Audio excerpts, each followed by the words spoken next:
Okay, fellow members of the Virat Hindustan Sangam, I'm at a double disadvantage just now. First is I'm coming before lunch, and the second thing is that I'm coming after Dr. Vaidyanathan.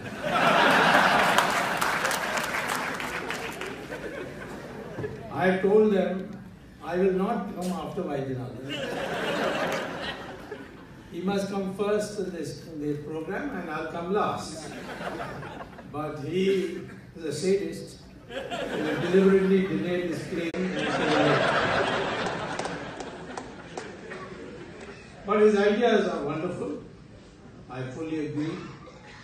Generally, when people from the business school want to pretend to be economists, I don't like it. Raghuram Rajan learned it the hard way. Subramanian learned it the hard way. But Professor was a multi-dimensional mind.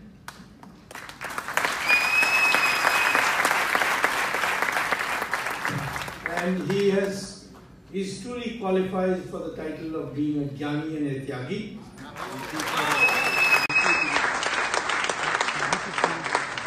And I'm very happy that we have a long association, and we look forward to more lectures from him.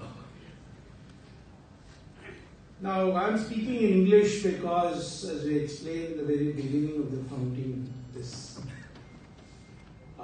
Sangam, that English is an international language. I no more treat it as a language of the British. It's the Americans who have made it an international language.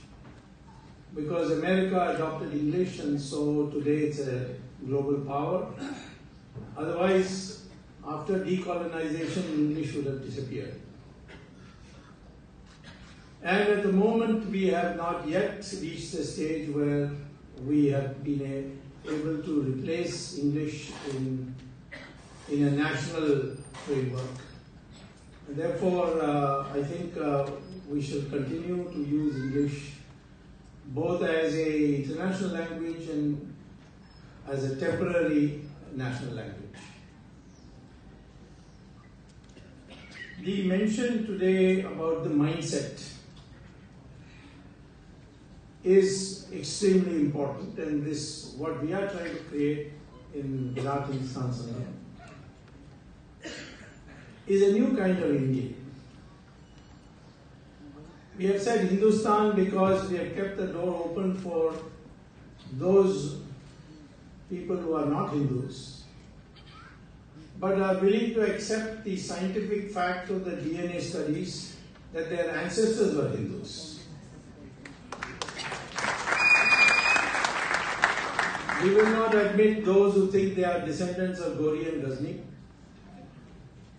or that they are some mythical Aryan from Europe, but that all through we have been part of this soil, and our DNA is the same no matter what your location is geographically, what is your caste or your varna to be more exact, and whichever part of India, you're the same in terms of the DNA.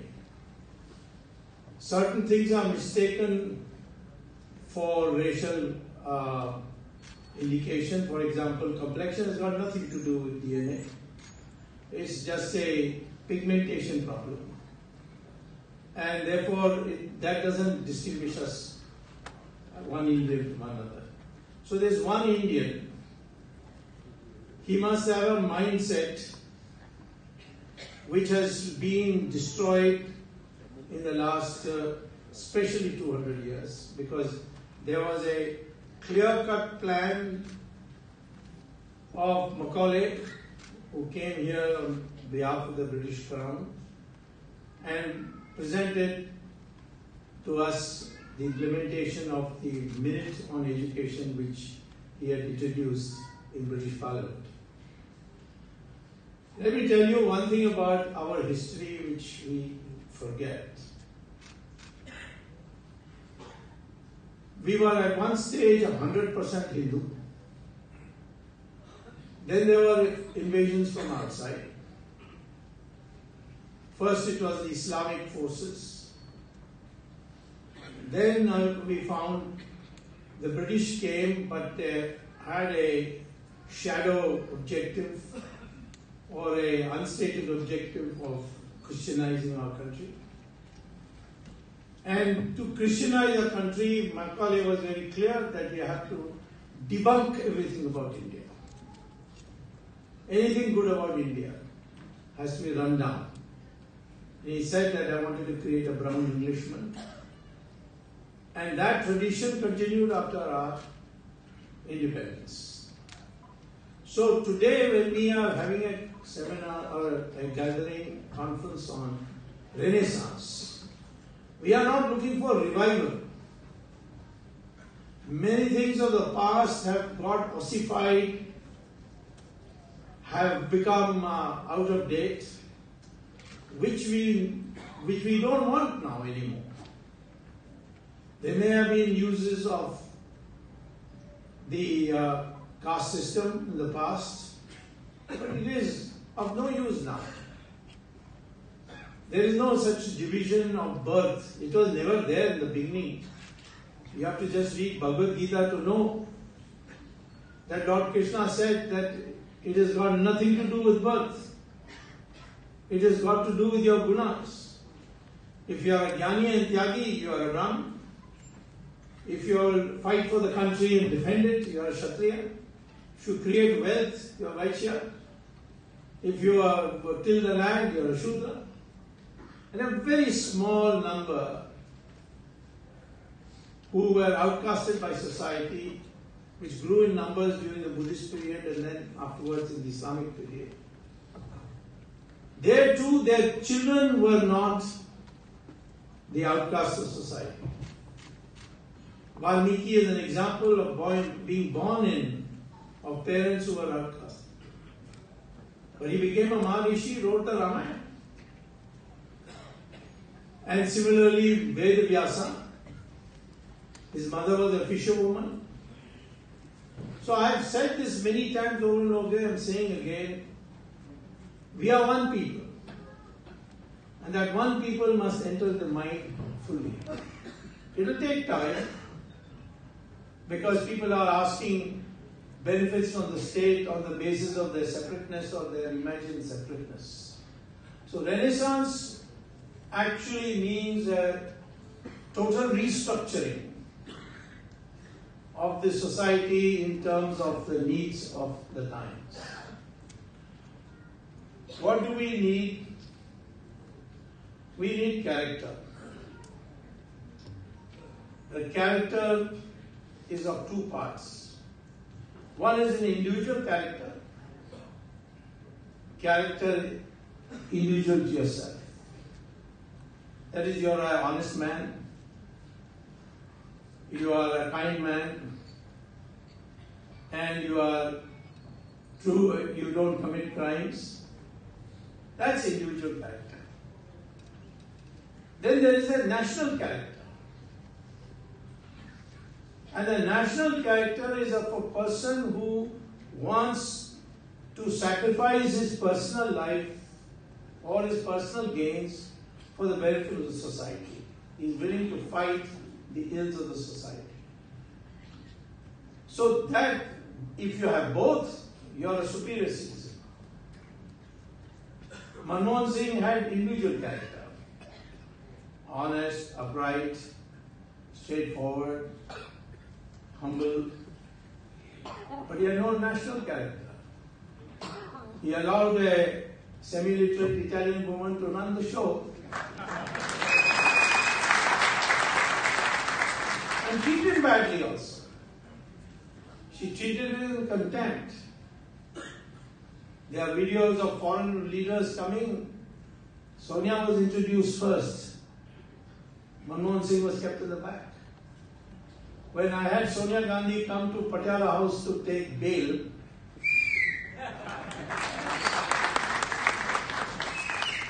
First they said they won't take bail. I said then I will send them to jail. And then they decided to take bail. They gave 50,000 as bond. And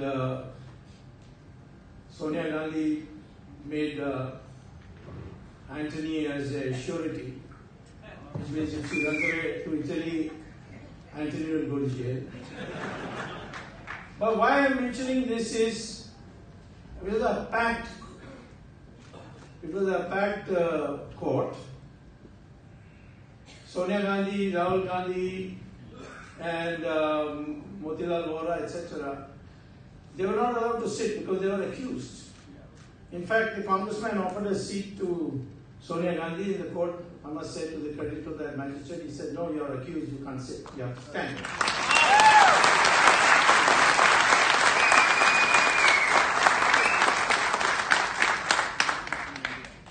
But there was Manmohan Singh standing like this. Not a single congressman was willing to give him a chair. Finally, I asked the person sitting next to me, who was my associate lawyer, Ishkaran. I said, "Ishkaran, it looks very bad that the Prime Minister of India is standing there. You get up and give him the seat." And he sat next to me.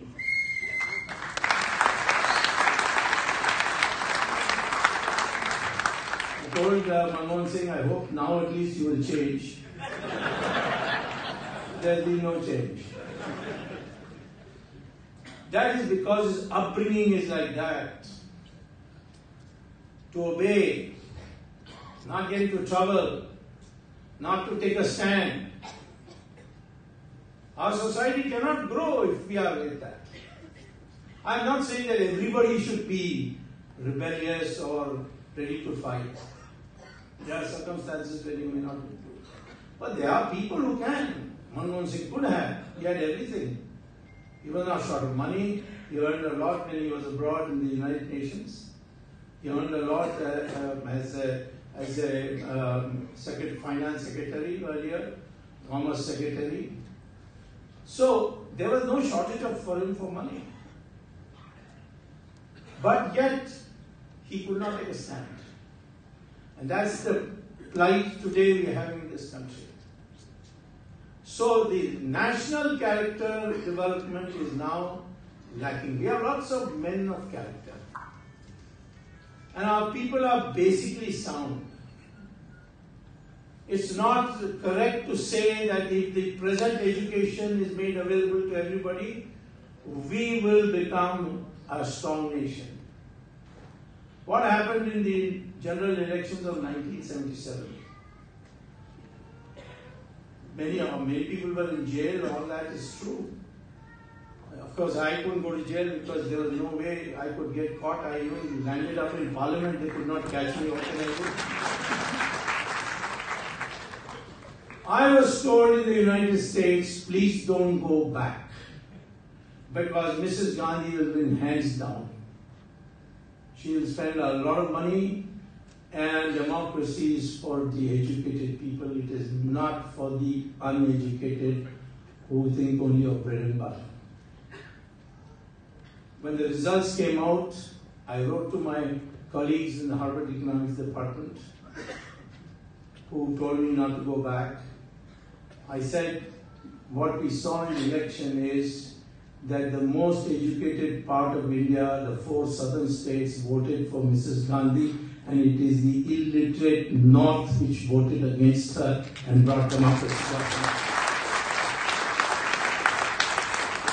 UP in fact defeated Indira Gandhi and Sanjay Gandhi. And it is called Bimaru states.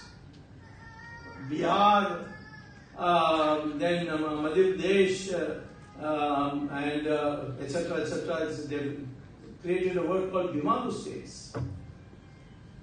But this Bimaru state is the one that gave you democracy today, that we have today. Because this Western education had made us into sheep.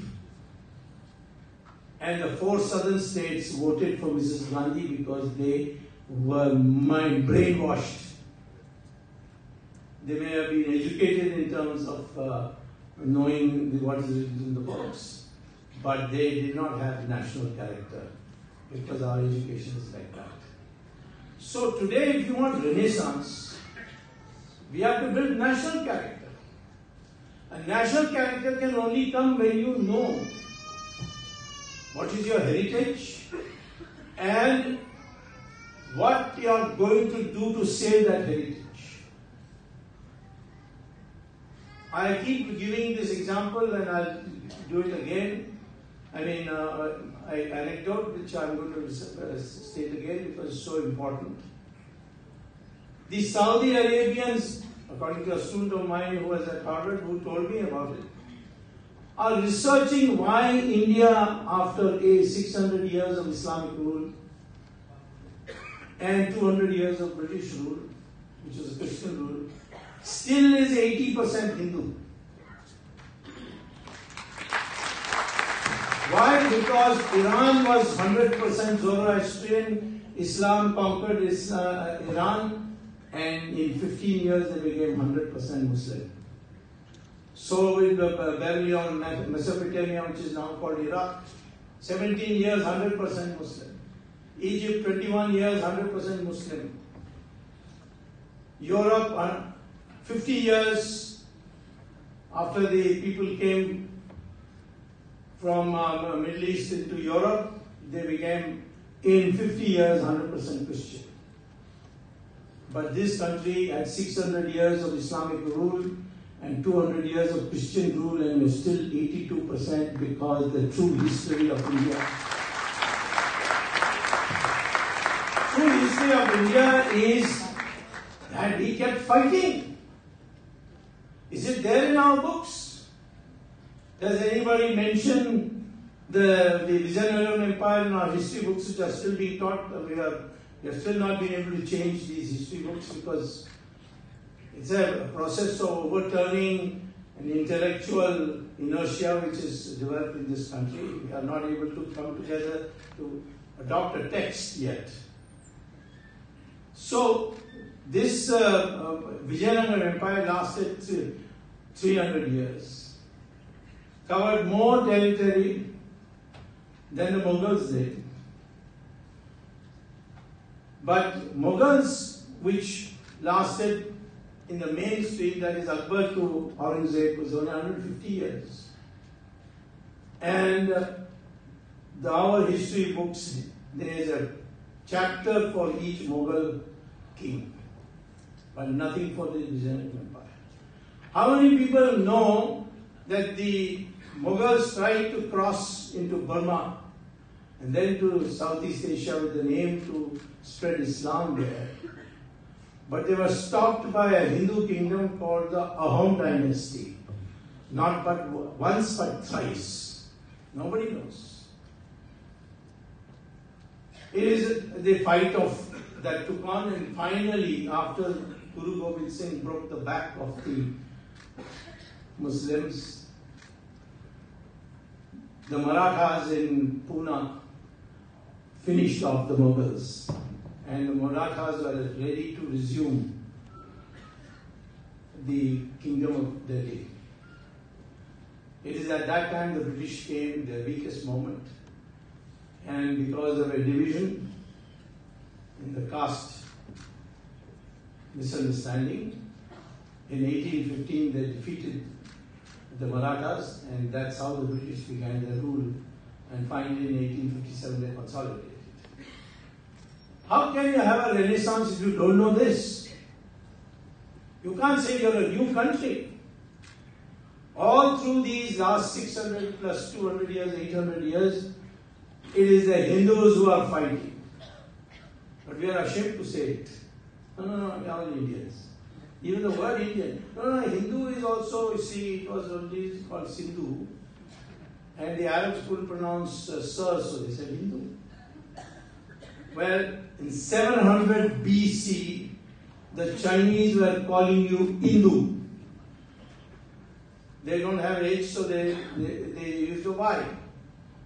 And Hindu-Go was is the name for India even today in the official publications of China. What does Hindu-Go mean?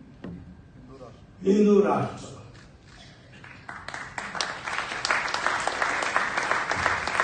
I showed it to the communists. I said, they are calling us Hindu Rashtra, why don't you call us also Hindu Rashtra? You obey them anyway. But nobody knows this. There was a professor who was the president of the Beijing University who wrote a speech which he delivered to Harvard University in 1936.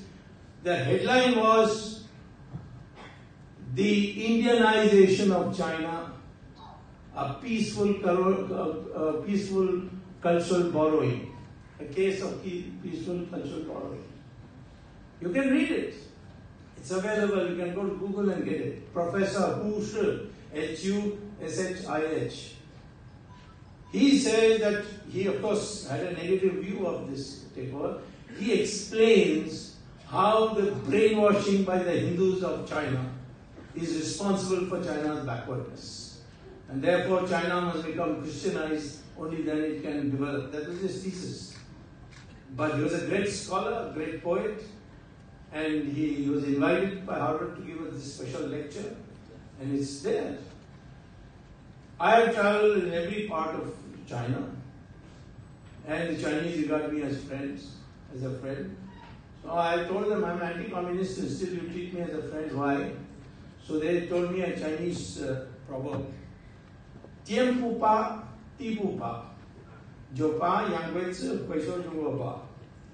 So I said, of course I know Chinese, so I understood it, but I'll translate it for you.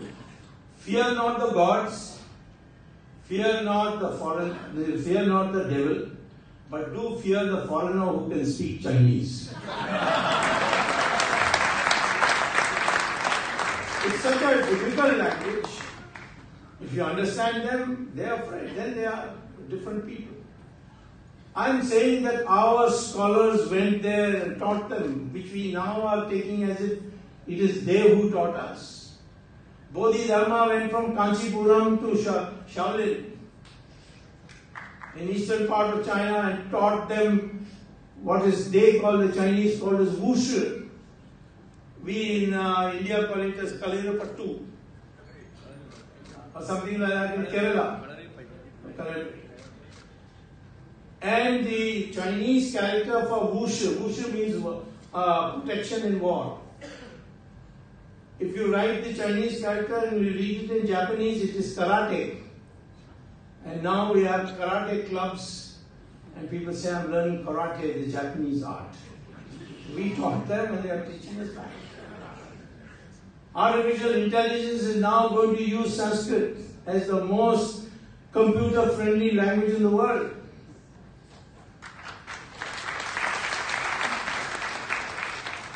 A school in Britain called St. John's School, very well-known school, has made it compulsory for boys of 6 to 11 to recite Sanskrit shlokas every morning, because the principal has said, it's all there in Google. I'm not telling you something where you will have to hunt for.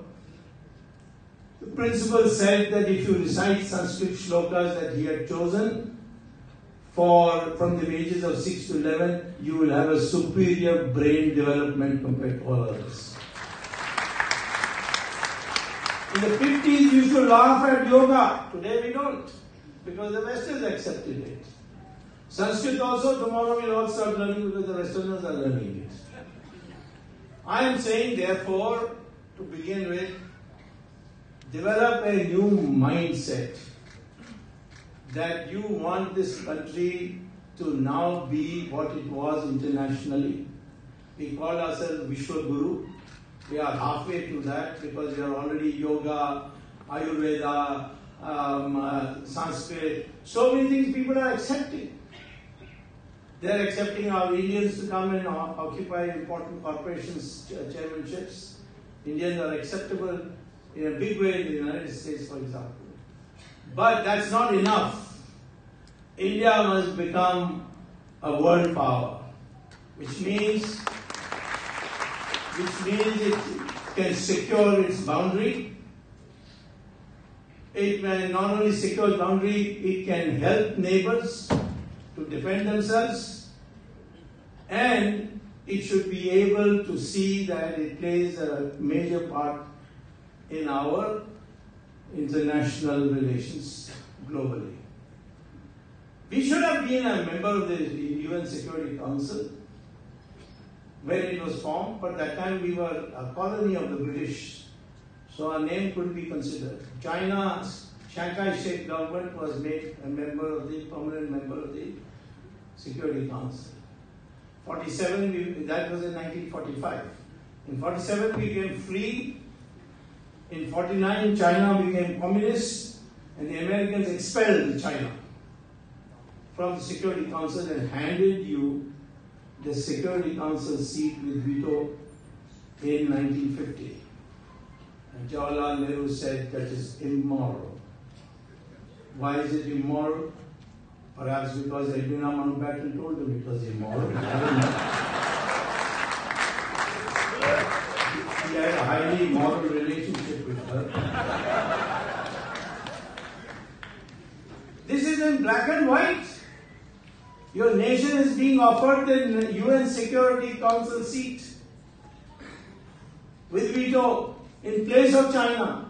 And you not only say, no, I won't accept it, but you say it belongs to China and we shall allow for China being made a member. And we did it from 1950 to 1971, every year in the opening of the General Assembly, till the Americans decided they will give it to the Chinese communists because they were good relations with China by then. What kind of a mindset is this? Similarly, there were 600 kingdoms which Sardar Patel worked day and night, and 500 of them were made to sign an instrument of accession which allowed a merger of their kingdom with India, and unilaterally. That is, it has to be only one way. You merge, then we cannot reopen that question. So all these kingdoms that you have who signed the instrument accession became part of India. But Kashmir took a little time. Ultimately, Sardar Patel asked Guru Golwalkar to go and knock some sense into the king. And then the king came to Delhi. In the meantime, the Pakistan army also had entered. He was very frightened. So he said, please first send the Indian army to save me, save my kingdom, then I will sign. Sardar Patel said, no, I don't trust you. You sign first, then only I will send. Or you can go to hell. And he signed. And what did Jawaharlal Nehru do? Went to the UN and filed a petition. Disputed area of Kashmir. There was no dispute. If there was a dispute, then there is a dispute about Hyderabad. There is a dispute about every other. But the instrument accession was very clear. Who is there to question it? Because of our mindset. Pandit Ji. How is he a Pandit Ji? I want to know. The congressman never gave this honor to Dr. Ambedkar, who went to Columbia University in 1916 and got a PhD in economics. Went to London, got from London School a DSc in economics. Then got a law degree, came to India where Patel made him, Rajendra Prasad and Patel, both of them made him the chairman of the drafting committee of the Constitution. He brilliantly led that and created a 400 article, the biggest constitution in the world. And no congressman wanted to give him any title. They used to call him Bhimrao. But Jawaharlal Nehru failed his exam in Cambridge, because there's no Nehru who has ever passed an exam according to me. Sonia Gandhi used to claim that she passed it, but soon found out that it was all bogus. So I am saying that, where is the honor? What is this mindset? It did not. The Congress never gave him the Bharat Ratna. It was in 1990 the Janata gave him the Bharat Ratna. Sardar Patel, who created a united India, he too was not given a Bharat Ratna. Rejected every year after the proposals came. And in 1991, I was law minister. At that time, Chandrasekhar asked me, as the Prime Minister, who we shall give, looked at the list, I was shocked to find his name not there. Then he became. Today they say we are grabbing Patel, but Patel, we are the ones who honored him. We remember.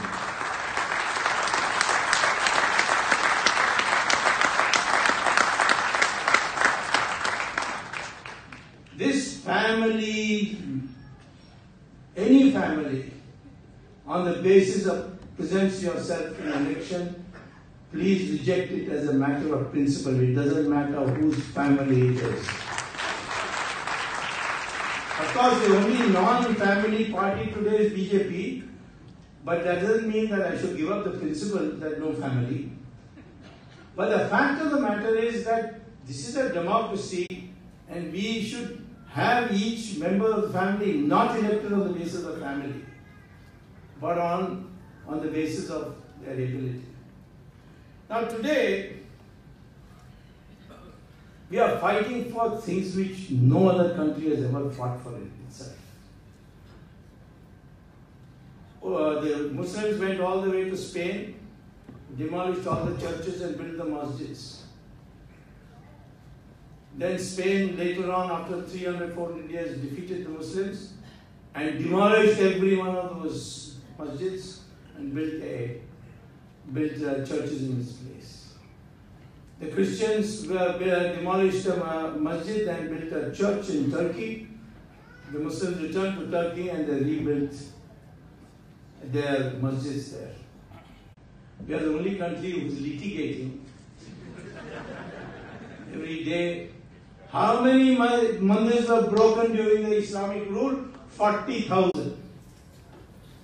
And for Ram Janmabhoomi, it's not that Ram temple we are wanting. We want Ram Janmabhoomi temple. We are fighting for 500 years. So I said, I'll help you implement the economic reform program, but I'll not join Congress. He said, why? What is wrong with Congress? I said, you see, it's a family property and you're a tenant. I don't know whether to kick you out. So I cannot join it. So then he said, all right, you take a cabinet rank position as chairman for GATT affairs and so on and so forth. He became a cabinet rank in his government, attended cabinet meetings. And during his tenure, the Babri Masjid was demolished. And the Babri Masjid being demolished, and there was a Supreme Court case, and the Supreme Court then decided that they will find a solution. So there were a number of suits which had claimed the property as theirs. The Sunni Waqf Board claimed that property is there because they were descendants of Babur. And the Hindus had said that they had temples there, so we are trustees. And therefore we have a right to that property. So the Supreme Court collected them from all the small magistrates court and put it in the Allahabad High Court to decide. But that would be only decision of the title to the land. So the Supreme Court asked the Solicitor General of Narasimha Rao's government, what is the Narasimha Rao government's solution to the problem? And the Solicitor General said, I'll ask the Prime Minister and inform you.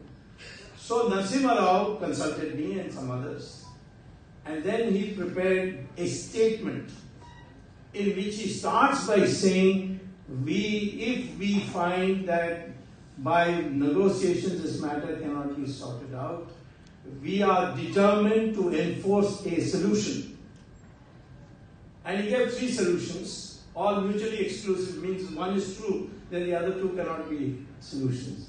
So the one solution that he suggested is that if the government finds that there was a pre-existing temple in that Ram Janmabhoomi site, we will hand over the land to the Hindus. This is what he said to the Supreme Court. He didn't ask permission to the Supreme Court. He just was informing the Supreme Court. He says, we are working hard to find a negotiated settlement, but if a negotiated settlement is not possible, then we shall enforce a solution. And one of the 3 solutions he gave of which this was one. And if this was true, then the other two cannot be considered. One was to build a masjid and a temple together and all that. But this was true that there was a temple below. How? The Supreme Court asked the Allahabad High Court, find out whether there was a temple there before. And allowed a makeshift temple to continue in the place where Babri Masjid stood. Even today there is a temple, but it is all in canvas and all that. It's like a tent there. And you can go and do, from a distance you can do puja. But the Supreme Court asked the Allahabad High Court, find out. Allahabad High Court asked the Archaeological Survey of India. Archaeological Survey of India brought in B.B. Lal, very famous archaeologist, and from Kerala one K.K. Muhammad, who is another very famous archaeologist, and the two of them sat together. They used satellite imaging techniques, they used lasers, then they used the digging method. They dug up the place and gave a unanimous report in 2005 that there is a large Vaishnav temple foundation still there in ruins, and a masjid was built on top of that. So I've written a letter to the Prime Minister that why you go to the Supreme Court? There's no need. The Supreme Court wants to decide what title they can. But every government has what is called as an eminent domain. Government of India can take over anybody's land. Anybody's land by paying compensation. Article 31 of the Constitution. And that article was brought in because of the land reforms we wanted to carry out, and we didn't want any interference in the government power. So therefore, the government can take over. Once the Supreme Court takes 20, 30 years more for deciding the title suit, we have no objection. You take 40 years also if you like. Once the title is decided, we will give them compensation and say goodbye. This land belongs to the government. It already is in the possession of the government. So I am saying to our Prime Minister Narendra Modi, tonight please hand it over to the Vishnu Parishad, and tomorrow go and tell the Supreme Court we are implementing the cabinet resolution of Narasimha Rao's government, which is binding on us. We have handed over the land to the Vishnu Parishad to build the temple. When you finish hearing all your title suit questions, we will give them compensation to whoever you say the title.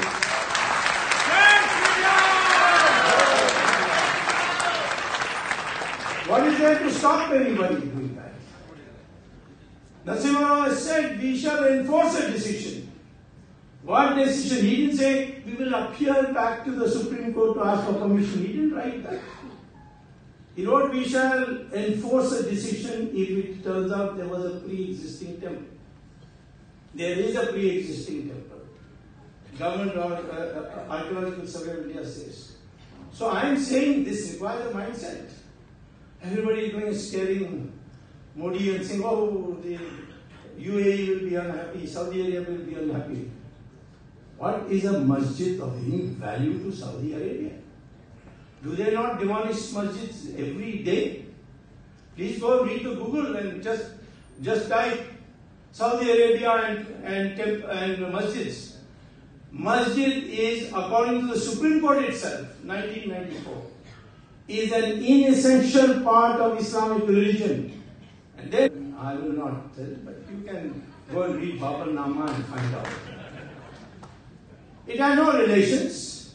Babri Masjid, how many masjids you have by name? So, masjid is demolished. In fact, I tell people, how can you prosecute Advani and Umar Bharti? They never demolished the masjid. It was a mandir.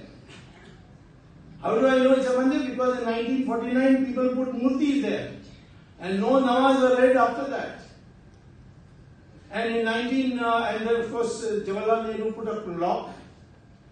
And then Rajiv Gandhi got the lock opened also. He even allowed Vishnu Parishad to lay a foundation stone there. So everything was on its way to becoming a Ram Mandir. Today, I would say the entire Hindu population should tell Narendra Modi, on this you cannot hesitate anymore. Give this land to the Vishwa Hindu Parishad or any other Hindu organization you want. Let them build it.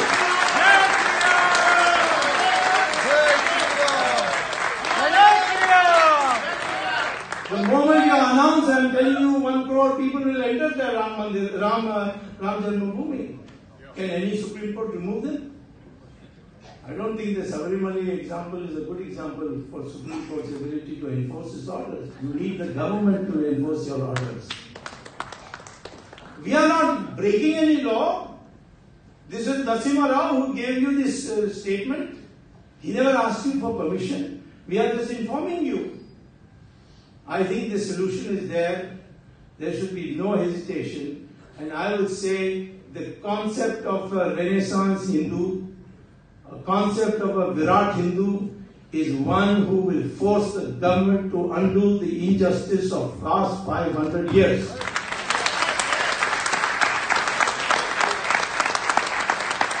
Let him know how strongly we feel. Sometimes the Prime Minister will not know because people around him are also there. Some Angrez ke log baithe hue hain. They wear suit and tie. They look like butlers, as somebody said. They say, no, international. What international? You think when we broke Pakistan into two, the international Howl was not there? The United Nations 114 to 7 voted against us. But we completed the job.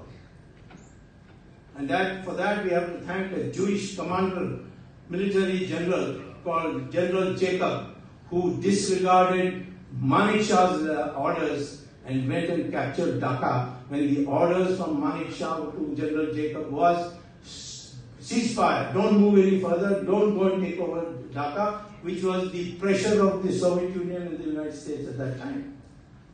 And of course, they tried to court-martial him, but he said the teleprinter was not working because there's no electricity in Dhaka. General Jacob later on joined BJP, became governor and all that. But because of his heroism, not Indira Gandhi did not liberate Bangladesh.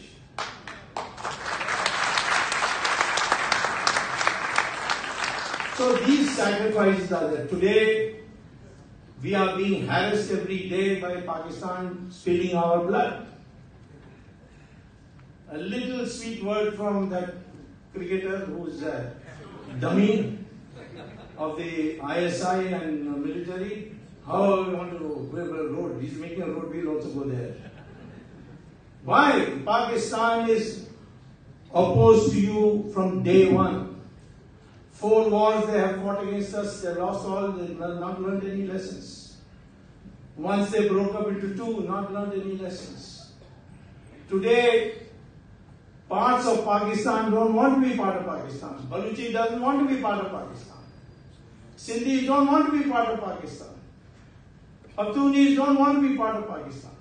Only the remaining part of West Punjab, which is called Lahore and all those areas, there maybe they have a Pakistani psyche. But the other 3 don't. We should break now Pakistan into 4. That is the way of a renaissance. Or warn them that no, stop it. Otherwise it will break you up into 4. Can we do it? Of course we can do it. I was part of the standing committee on defense. Many briefings I raised these questions. They told me what are the shortcomings. And those shortcomings we can remove without difficulty. We can take over responsibility for a price also. For example, Americans want to leave Afghanistan. Well, I spoke to some of my friends in America. Why don't we say get fed up? We don't want so many people to be killed. So I said, you are ready to leave? He said, yeah, we'll have to leave. We left Vietnam, we'll leave this also. I said, but then the Taliban will take over. The ISIS will take over. So what will you do? They are your neighbors, not ours. They have come a long way for us. So I said, well, are you willing to foot a bill? In my opinion, Afghanistan is on the other side of Pakistan. It's on the other side of the line of what they call is, the Pakistanis call it Azad Kashmir and I call it Ghulam Kashmir. That portion, they are on that side. If we are a Renaissance Indian, we should now start planning for the next 5 years to see that we land up in Afghanistan in place of the United States. And ask the United States as a price, open your warehouse doors, we want to take those planes we want, those tanks we want, all free of charge. I am telling you, the Americans will give you everything you want. You won't have to have a Rafale, you won't have to have anything else. You will get it free because the Americans want, they have told us very clearly, they want us. But our people are still under the Nehru influence saying, no, we will not put boats on the ground. Why? Is that sacred protection of Afghanistan not our duty? In Maldives, I made only one statement, that if they don't have free and fair election, India should invade. There's a big halla from there. Our ambassador also got nervous. He said, no, he's not a member of the government, it is his personal view.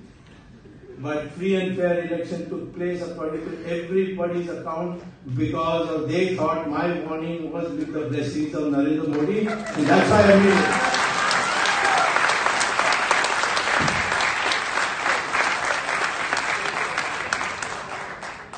We have to now think ourselves in terms of global role. You cannot be safe if you just think that you are safe inside. You are not safe inside today. Every day there is a threat. Every day we hear that they were just undone a network which was going to kill many BJP leaders and all that. They will understand only one language. That is the destruction of Pakistan. And 3 parts are ready for your help. Open their embassies here and say, we recognize your government and we will liberate you and guide you to.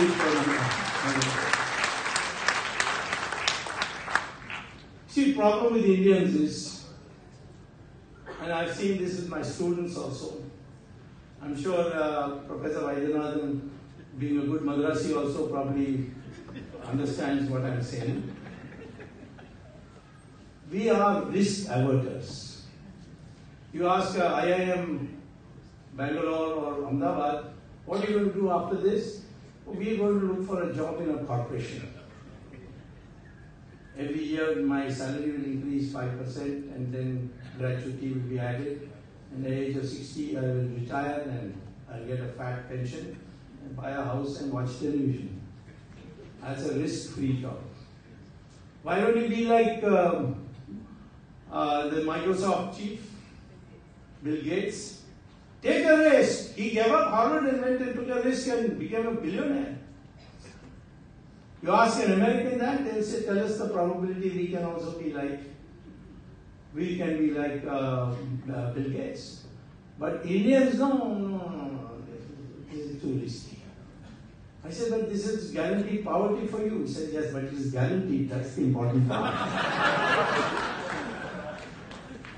All of us Indians have been brought to be risk averters. The moment you take risk, they say, oh, controversial person. Now fellows are fool.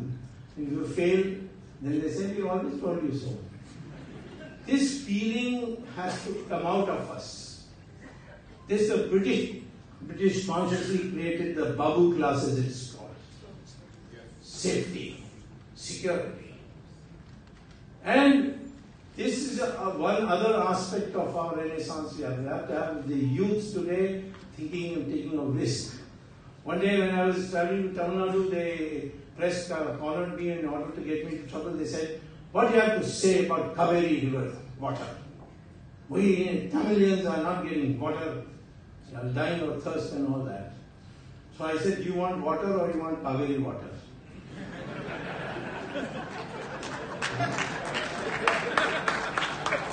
I said, if you want water, I can desalinate seawater and give you all the water you want. The Kalpagam nuclear project, the municipality said we cannot give you water, so they put desalination plant. and the only place for 24 hours a day you can get filtered water in your tap is in the residential colony of the Kalpakam project. Rest of Tamil Nadu, all these tankers are going and they are giving the water, and the tankers are making huge amount of money, and little cut they give to the politician. Everybody is happy. Nobody wants desalination. I saw the same thing with the Reliance people in Jamnagar. The Jamnagar municipality said, no, we can't give you water. This is a refinery project that requires too much water. So they put up a desalination plant, and today the Jamnagar municipality is purchasing water from the Reliance company. That is the situation. This requires thinking out of the box. There is no problem of India which cannot be solved with risk-taking initiatives. When you succeed, you should be celebrated. We don't celebrate. Our people get jealous after that. How to bring them down? How to push them in. There are a lot of people who don't want me to succeed in my corruption campaign against Sonia Gandhi because they say, "Oh, bahut bada ho jayega." They don't want me to succeed in the Ram Temple matter also. फिर उसको कोई पूछने वाला नहीं होगा. This is our Indian psyche which the British created through their Macaulay program, and it is this which we have to wash off, and this will bring the Renaissance. And India is once again a global economic power, global military power, global intellectual power. Build a new generation of Indians. Build a new generation of Indians. Teach your children also the correct history of India, how we fought and fought. There is no other country in the world which fought like us. And yet we say, oh, anybody came from this country, from abroad and looted us. That is what we are being taught. This inferiority complex. I think Professor Vaidyanathan mentioned about the white man butler or no, plumber, who's better than IIM professor. That might be true also. But the fact of the matter is, this inferiority complex is there. Get it out. Teach your children to ask questions. In India, in America, you go, you see children walking in the Disneyland with their father and mother and asking why this, why is he got ears so big, all that. In our country, you ask more than 2 questions, say, shut up, otherwise I'll slap you. We don't encourage questioning. These are all the parts of the mindset which has to be changed. And I am very, very pleased to see the growth of the VHS. Not by me, I don't do any work. He, Jagdish Shetty, they are all. I only came by plane. I was told to come here. I came here. I don't do a thing for this. And it's been such a well-organized conference that we have already become being noted by a lot of people. I can tell you, some people even ask me whether I can loan us 100 VHS people for the elections. I told them I can loan you 100 candidates for the elections.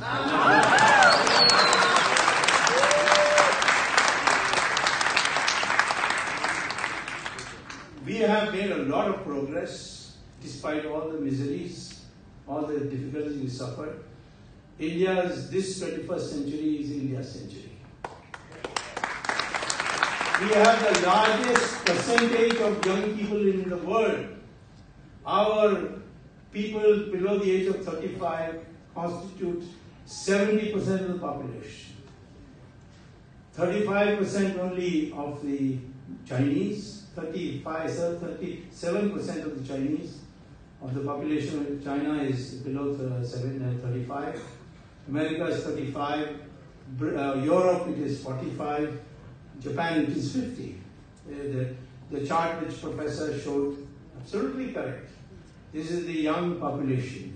This is the one that will do research if it's motivated.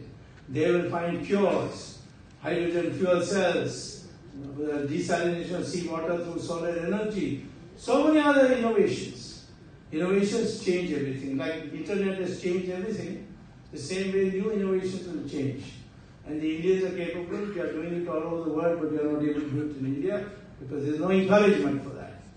And for that we must have men and women equally striving, because this is a knowledge century. It is not based on physical strength.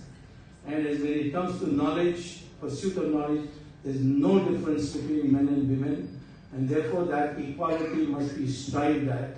And that was our tradition also. I keep repeating to audiences after audiences that even Brahma recognized that when he formed his cabinet, gave all the important portfolio to the women. Education to Saraswati, finance to Lakshmi, and defense to Durga.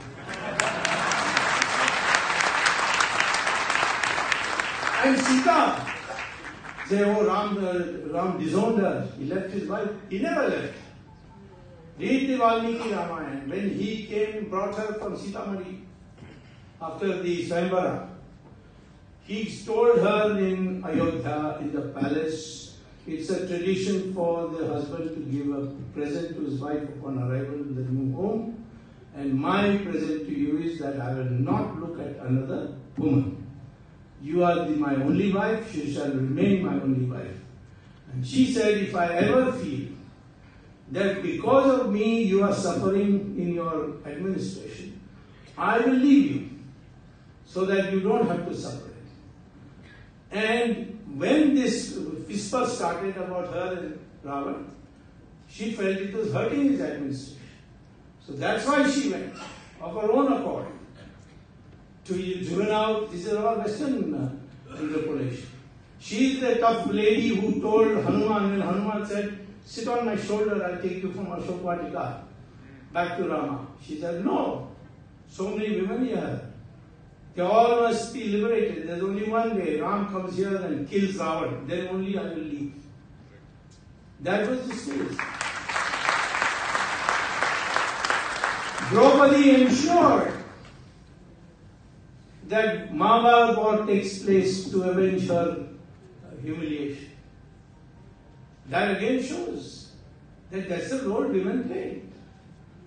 Physical strength in between after the Islamic invasions has reduced our women's situation. But now we have to revive that. And for that we have to make efforts. It has to be done in a big way.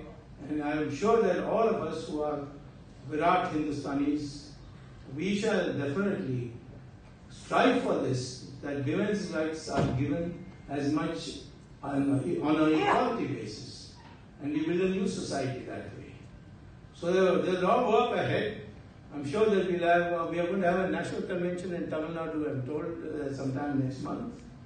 And our organization is growing very, very well. I'm now getting invitations from all kinds of places. I got an invitation from Bhutan. The government of Bhutan said that I hear you have the DHS organization. We have Nepalis here. They are our blood brothers. So one day we should have it in Kathmandu also. And we have VHS in America. We have in so many places grown very fast. And therefore I think there is a need for an intellectual Kshatriya, as they say. A man who is a fighter, but he thinks with his brain. Not like Rahul Gandhi. So that is what we are aiming at, the building of an intellectual Kshatriya. Thank you very much.